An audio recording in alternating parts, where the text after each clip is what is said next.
And now here's a case. This is a kind of a special case. This morning. I was adding this slide in here this morning, these slides. All right. So this is an emergency patient that came in. I said, you know what? I didn't have any cases yet to show like this. So I figured I'd show you guys an emergency case when I'm using this. So this is Hillary, and Hillary texted me. This is yesterday. So about 24 hours ago, she's like, hey, Miles, one of my bottom veneers came off. And it's not a veneer I did. Hillary's from the UK. She's had some veneers, you'll see, for about 30 years. So her veneer popped off, just discussing this with her. Could she come in first thing in the morning? While I was putting this presentation together, I told her I was going to add her to these slides. She said it was fine. Hillary's great. So this is the old dentistry that she has. Again, there is not much there. That is in Denton. Okay. And so one of the nice things about this G-CEM ONE is it adheres to everything, whether it's zirconia, metal, ceramic, enamel, dentin, it doesn't matter. This stuff sticks. Decay. I've bonded old crowns to decay that, 6 months later, it's still there. I told the patient, hey, go get this taken out, the oral surgeon. This will hold you for, like a week. Damn, if that tooth is still not in there. So I'm just saying, like, this stuff is really sticky, man.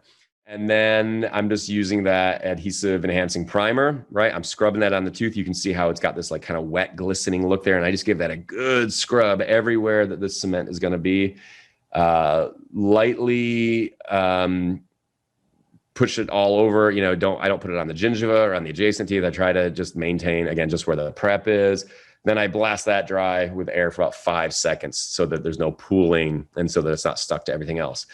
And there's the final result, man. And I'm going to tell you what, that veneer is never coming off. And any of you that are out there know that patients who have had veneers pop off before, it's usually the third or fourth time it's coming off. And I've done this for several of these patients. This is the first one I actually documented, but I've done this for probably like 24 of these patients. I think I probably get like one a week coming in, new patients coming out, with vacation coming back and more to Maine. People come in with old veneers popped off all the time. And I tell them, I've given them referrals for their dentists back in like Chicago, California, Florida, wherever they're going. And, I refer them to my buddies who are down there. And I keep hearing over and over and over, they're like, yeah, Miles, remember that new cement you used like back in like last September, like in 2020? And I'm like, yeah. They're like, yeah, that thing's still on there, dude. So I'm just telling you, they're like, yeah, they said that's the longest this patient's had that veneer in place without it coming off again. They're like, yeah, that thing was coming off like every 3 months. And now it's been like 6, 7, 8 months. And that thing has not come off yet. So that patient wants to just like wait now. And they're like, thanks, man. You just kind of like hamstring me. I'm trying to make a living during COVID, bro. And this thing's not coming off again. So I'm just saying, like, it's an absolutely phenomenal cement.